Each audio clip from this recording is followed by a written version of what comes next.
Terima kasih Anda masih menyaksikan The Prime Show bersama saya Diandra Mukni. Pemirsa, kita akan lanjutkan perbincangan malam hari ini. Saya ingin ke Pak Kapitra lagi. Pak Kapitra, sikap PDIP soal penahanan dari Pak Hasto sendiri ini seperti apa? Dan kemarin kan juga ada kabar bahwa Bu Mega ini ingin menggeruduk KPK begitu Pak. Gimana nih sebetulnya?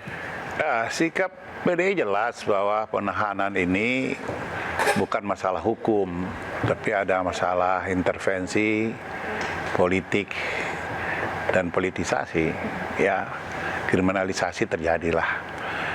Kenapa? Terlalu banyak pertanyaan yang tidak bisa dijawab. Kalau peristiwa hukumnya terjadi, tentu dia akan bicara tentang kita akan berdiri di atas pada tempus delicti. Kapan peristiwa itu terjadi? Kalau peristiwa terjadi Januari 2020, kenapa sih tidak ada nama Hasto secara formil hukum ya di BAP maupun di putusan pengadilan? Kenapa tidak pernah dipanggil dan diperiksa? Ya, tiba-tiba setelah itu udah berjalan 5 tahun baru muncul ya, lalu jadikan tersangka. Hasto sudah bicara sebelumnya bahwa ada orang yang datang minta dia mundur dan sebagainya ya.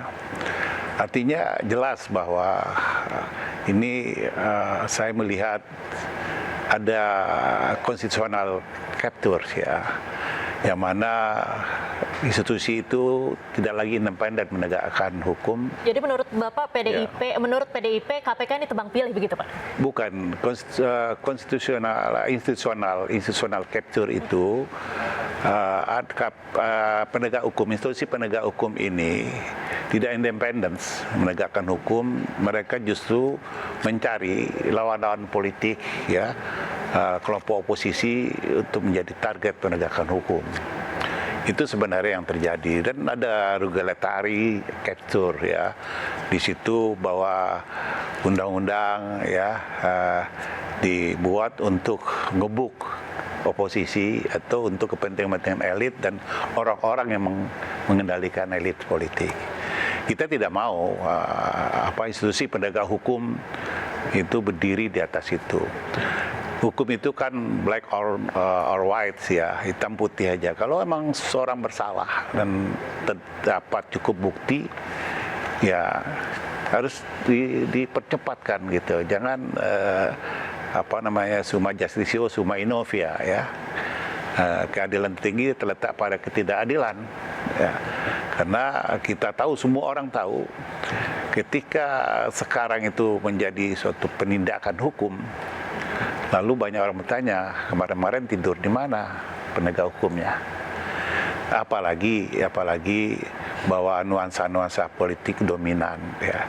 Kita PDIP partai yang taat pada hukum. Siapapun yang bersalah melanggar hukum, ya betul-betul melanggar hukum, harus ditindak. Itu komitmen PDIP ya. Anda kan tahu banyak, ada juga dulu Menteri Sosial ya. Itu kan semua dilepas, dibiarin dalam proses hukum gitu. Tetapi kalau kasus Pak Hasto ini berbeda, karena banyak keganjilan-ganjilan dalam penindakan dan penegakan hukumnya, dan itulah menjadi polemik dan itulah mengiris PDIP. Baik, saya mau ke Pak Agung. Ya. Pak Agung, dengan melihat dari implikasi penahanannya Hasto, kemudian juga saat ini ada retret yang ditunda begitu, ini juga menunjukkan apakah hubungan antara Prabowo dan Mega ini akan semakin terdistorsi gitu dinamikanya? Iya kan, butuh relaksasi ya Mbak Diandra. Jadi saya kira ada waktu yang pas sebelum nanti Kongres PDIP digelar secara real, definitif siapa ketumnya dan seterusnya. Maka ini waktu untuk masing-masing pihak, baik Pak Prabowo, Ibu Mega, untuk mendefinisikan ulang relasi mereka yang secara personal tadi baik, apakah bisa lebih baik. Karena ya suka atau tidak memang hubungan keduanya ini ada orang ketiganya seperti itu, dan orang ketiga itu adalah Pak Jokowi. Suka atau tidak memang makin ke sini arahan relasi Pak Prabowo dengan Pak Jokowi ini sangat hangat. Ya sebagaimana dengan Pak SBY. Nah dengan Bu Mega ini agak semakin lama agak menjauh.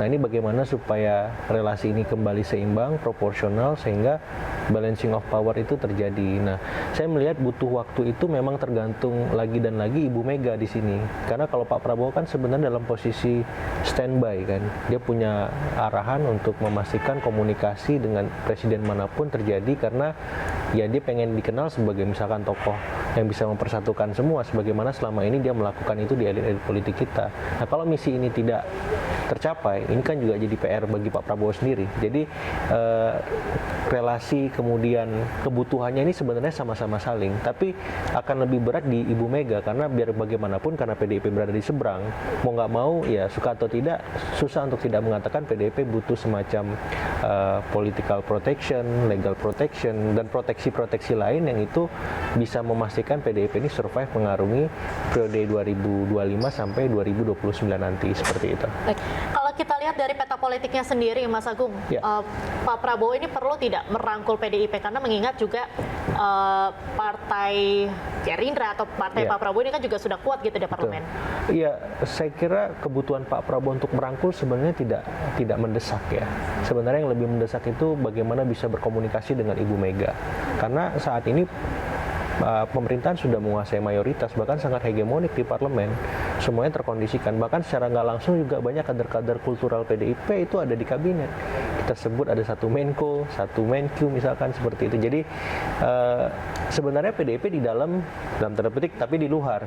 Tidak di dalam, tidak di luar. Kalau bahasa Demokrat kan penyeimbang, seperti itu. Tapi kebutuhannya yang mendesak bagaimana Pak Prabowo sama Ibu Mega berkomunikasi. Di luar itu sebenarnya tidak ada yang mendesak. Dan saya kira memang desakan yang paling tinggi sebenarnya ada di sisi Ibu Mega, bagaimana bisa membangun relasi sinergis, komunikasi yang lebih baik dibanding sebelumnya, dan itu bisa terlihat secara definitif nanti ketika Kongres dilakukan ya. Siapa ketumnya, misalkan Ibu Mega ketumnya, siapa sekjennya.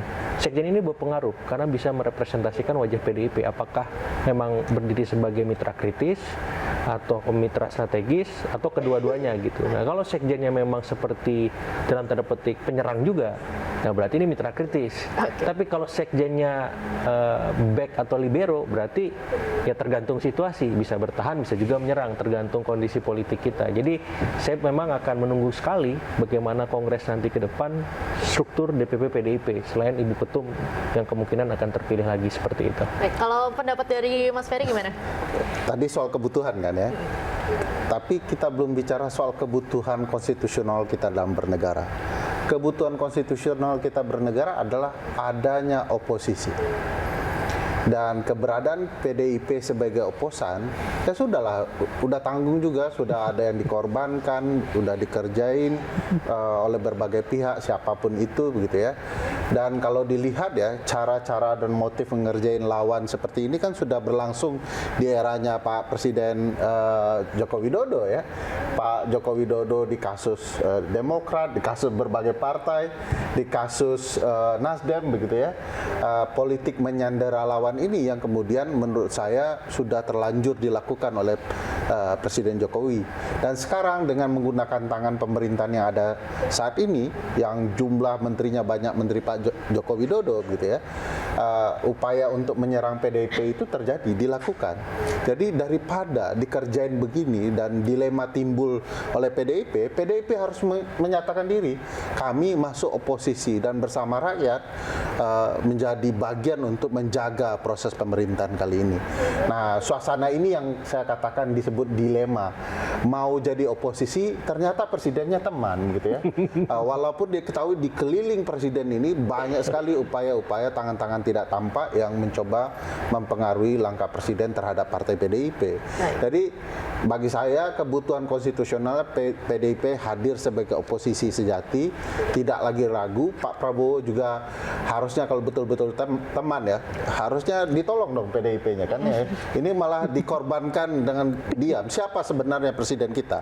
Nah, inilah yang harus dilakukan oleh PDIP, kebutuhan konstitusional publik menjadi oposan. Apalagi ini partai paling masuk akal menjadi oposisi.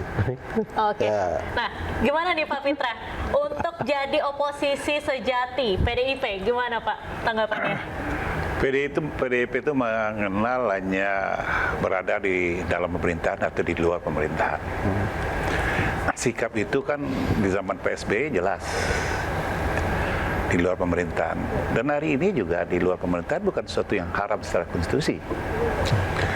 Bahwa PDIP sampai detik ini sikapnya adalah menjaga check of balance, ya, menjaga keseimbangan antara pemerintah dalam melaksanakan tugas-tugas dan fungsinya, dan PDIP sebagai partai politik yang pemenang pemilu juga mengawasi jalannya pemerintahan.